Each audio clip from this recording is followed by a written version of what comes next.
Hey, everybody. I'm going to keep it very short today. I've got one idea that I want to hit on, and that idea is let's figure out what your investment thesis is.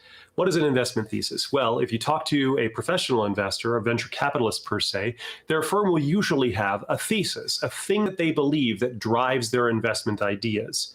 So if somebody comes to the table with an incredible investment opportunity, but it doesn't fall under their thesis, they're probably not going to invest, even though they think they could probably still make money. Why? Because they stay in their wheelhouse. They have their expertise, their specialty, the thing that they've decided to elevate above all others as the thing they believe will make them the most money in the long term. So what is your investment thesis? It's a good question. It's one you should spend some time on. And I've spent some time thinking about this myself. My investment thesis is that I want to accumulate as much Bitcoin as I can. And in order to do that, I can go into some other investments as long as my goal is to stack sats at the end of the day. I've been thinking about this because I've been invested in the Giddy liquidity pool, as I've told you about before. It's making me a fair amount of money, and it's opening my eyes to other places that I might be able to put money to get a higher dollar value. But at the end of the day, do I really want dollars? Dollars is what I'm ultimately fleeing from.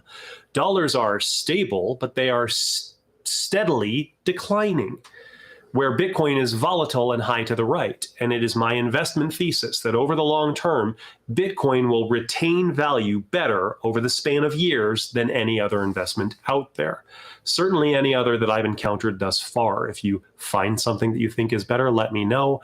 Let me apologize ahead of time if I end up laughing at that suggestion, because I've seen a lot of laughable suggestions. People saying that Hex is a superior cryptocurrency, or, I don't know, Chainlink, something like that.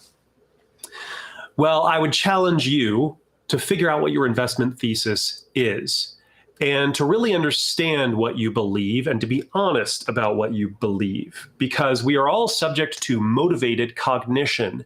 This is thinking a certain way because it benefits you, right? Motivated cognition is, well, I believe I'm innocent because if I were guilty, then I'd have to turn myself in and go to prison for my crimes.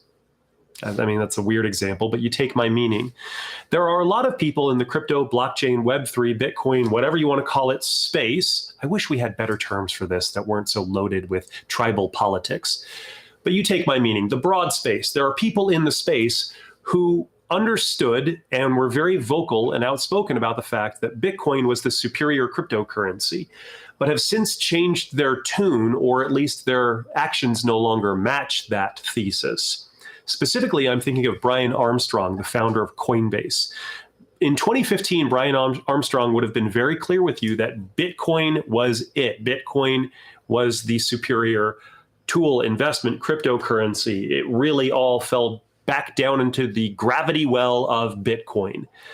Well, since then, Coinbase and Brian Armstrong have changed their tune. I don't know if he has necessarily endorsed other cryptocurrencies, but Coinbase certainly has, right? Motivated cognition. Coinbase is in many ways operating a casino, listing over 10,000 alternative cryptocurrencies that who knows what their underlying value is or what it even purports to be, right? There are so many meme coins that are just sticky because they have a picture of a dog on them and some, I don't know, Elon thing. Those don't have any real value. They don't have network effects. All they have is a small market cap and a handful of people who are really, really hoping, rolling their dice, that it's going to shoot up in value next time Elon Musk tweets something. Bitcoin is not that. Bitcoin is fundamentally different. And Brian Armstrong used to know that and used to be an advocate and proponent of that. Now, Coinbase runs a casino that makes a lot of money by peddling these other investments that the founders of Coinbase probably know deep down that they don't have any real value in the world and won't and will die before too long. But they're happy to list them for the time being while people are excited about Shibu, Doge, Elon, whatever. Well, I'm probably never going to touch Shibu, Doge, Elon, whatever. I might buy a little bit of Doge just as a joke for fun, because it does periodically spike in value. And I mean, I guess why not? The richest man in the world seems to be intent on driving its popularity. So I'll buy some as a joke. I might make some other investments because I think that their tokens may have utility in a relatively narrow ecosystem. But what am I really trying to accomplish? What is my thesis? It's all about stacking sats. That's all I'm trying to do. At the end of the day, even if my dollar value is down, and of course in this market, my dollar value is absolutely down, but even in this market, I don't really care if the US dollar value is down, as long as my stack of sats, as long as the number of Satoshis that I have accumulated keeps rising, I'm a happy camper. What's your investment thesis? Let me know down in the comments. Also ask questions. We will discuss these things in a future video. I'm still working on my live streaming setup. We're gonna get this fine-tuned and dialed in, and it's gonna be, ooh, oh so nice very soon. I'll talk to you again, team. Thanks.